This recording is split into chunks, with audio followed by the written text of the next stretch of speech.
red nightmares of a white winter warrior.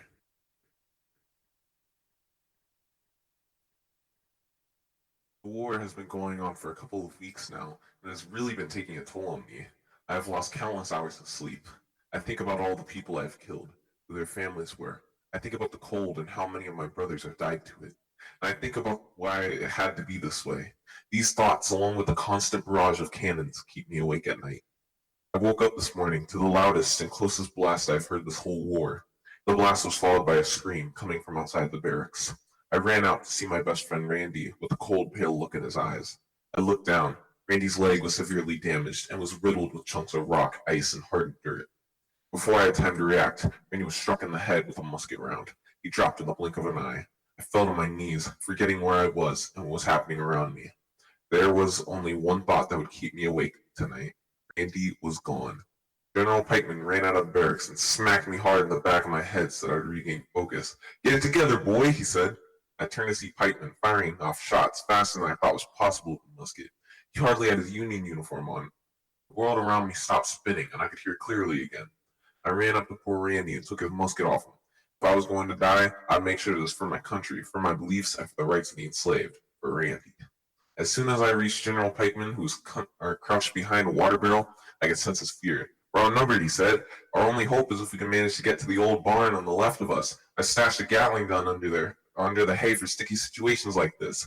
I don't know if I will be able to." Before he even finished the sentence, I made the decision to risk it all to save the rest of my comrades. There were so many bodies lying on the floor, it was hard to see where the snow was. The odor was almost worse than the look of the battlefield. It was taking me a very long time to get to the barn, mainly because I had to take on some Confederate soldiers who had blocked my path along the way. Yet the biting cold played a part in it too. My shirt was stained with blood and dirt. I was drenched head to toe in sweat despite the cold, and my mouth longed for liquid other than melted snow. Every canteen I had taken off a body had frozen water in it due to the frigid temperatures. In a desperate last attempt, I took a canteen of water off a nearby Confederate body. It was not ice. The cold liquid covered my moistureless tongue, and I felt refreshed and ready to take on the world. I savored every last drop of that water, because chances are I would not find another one like it for a long time. After an hour of fighting, struggling, and crawling, I made it to the barn. I had never been so happy to feel the grainy texture of an old oak door. I was so tired by now and affected by the cold that I found it hard to muster up the energy needed to push the door open. As the door moved and gained me passage into the barn, a wave of hay and animal feces consumed me. Every bit of air around me had a very grimy and nasty taste. I searched through the hay with no avail, and then I stubbed my toe on a cold metallic surface. I was shocked that my toes could even feel anything after being in the cold for so long.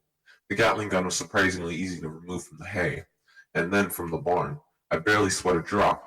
Great, I thought. I can return to Pikeman, if he's still alive, and deliver his package. As fate would have it, I wasn't out of the woods yet. A Confederate spy witnessed me go into the barn and reported back to his commanding officer. I was slowly being surrounded.